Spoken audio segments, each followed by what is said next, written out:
Hello, it's Silly Moustache here, responding to questions posed by fellow YouTuber Salad Zinger, and he asked questions about my guitar playing style.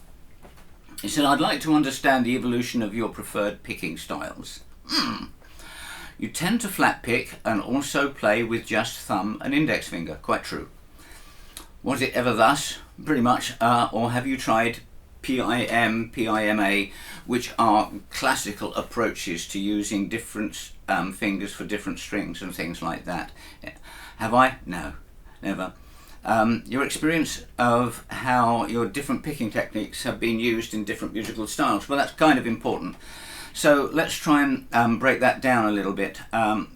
My first three guitars were, the first one was a B&M Jumbo, which I suppose looked a little bit like a Gibson J45 or something like that. Cost £16 new, wasn't great. The second one was a little bit smaller, if I remember, and the third one was a Harmony Sovereign, which was an enormous beast. Then I got into looking for dreadnoughts. My dream was always a Martin dreadnought, a D18 or a D28, although at the time when I first got one, I didn't even know the difference.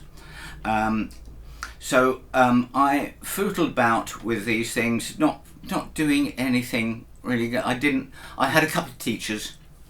They couldn't teach me anything, and that wasn't their fault. It was because I didn't know what I wanted to learn or how to express what I wanted to do.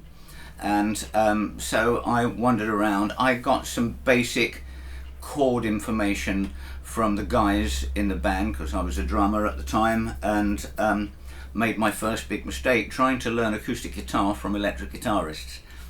And I do say that they did their best, bless them, but electric guitar and acoustic guitar are two very different instruments that just happen to be tuned the same as far as I'm concerned. The approach is different. I think the big step for me towards the plectrum was when I learnt from a flatmate, Andy G, hello mate, hope you're well, about country music and specifically bluegrass. And then in short order I moved out of London and found myself in an area that had a lot of bluegrass band activity going on. I have a theory, by the way, that centres of bluegrass in the UK seem to coincide with where there used to be bomber bases during the Second World War, American bomber bases. I may be totally wrong on that, just this is my theory, which is my own. Anyway, when you play country and bluegrass, it seems that the standard instrument is largely the dreadnought. And so I had a procession of D18s, D28s, a D35, which lasted me for 21 years. Well, I had it for 21 years, it's still alive and kicking, and a friend of mine plays it rather beautifully. So when I got involved in bluegrass, really all I probably knew to do was aggressive strumming.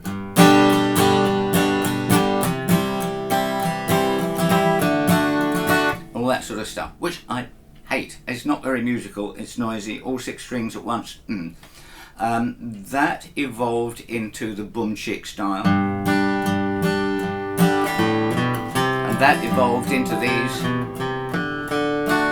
bass runs. And I found that I could actually start doing solo by doing those bass runs.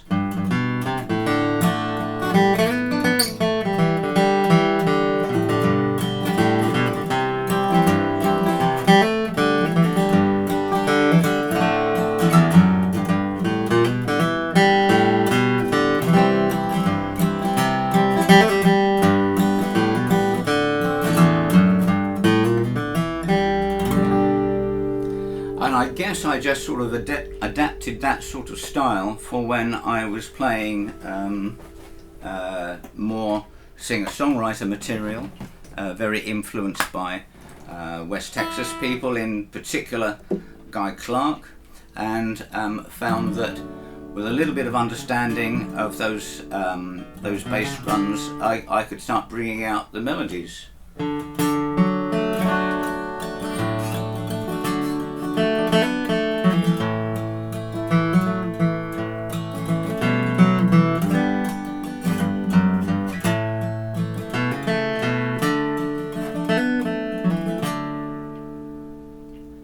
So it's still an accompaniment to my vocals, but that's where my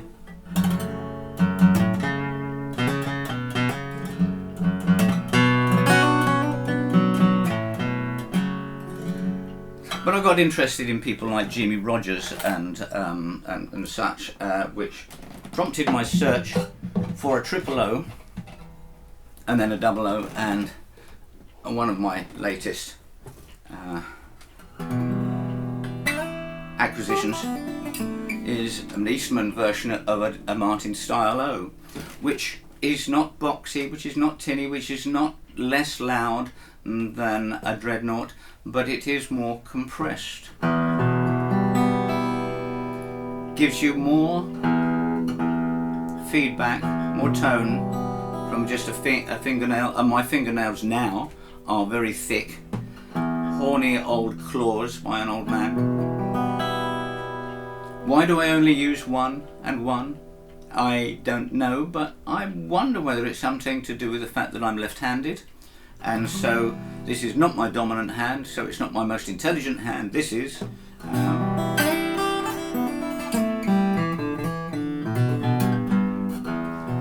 and no one really told me that I should or shouldn't, so I just did it. And if I think about that,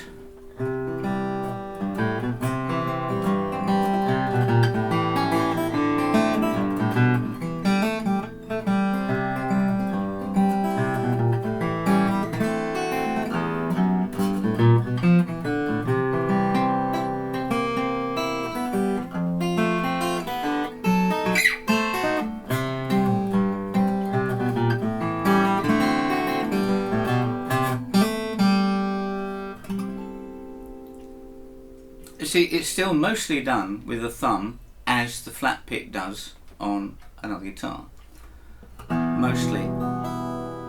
And this is just following through it and adding a little, but the melody is coming largely from the thumb.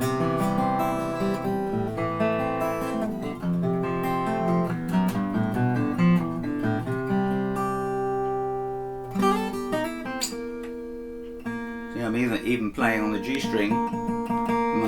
There's a lot of alternating bass. It's no particular style. I didn't follow or learn a style from anyone else. It just came about. Struggling to do what worked for me.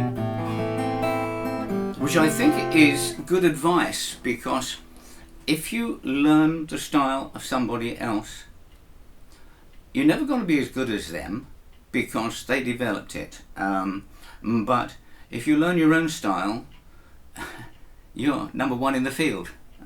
So we all learn from other people. We take influences, people. Be influenced. Steal, but lightly. But make it your own.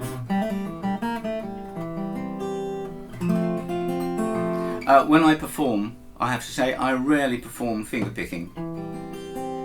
I don't know why. But I'm probably more at home.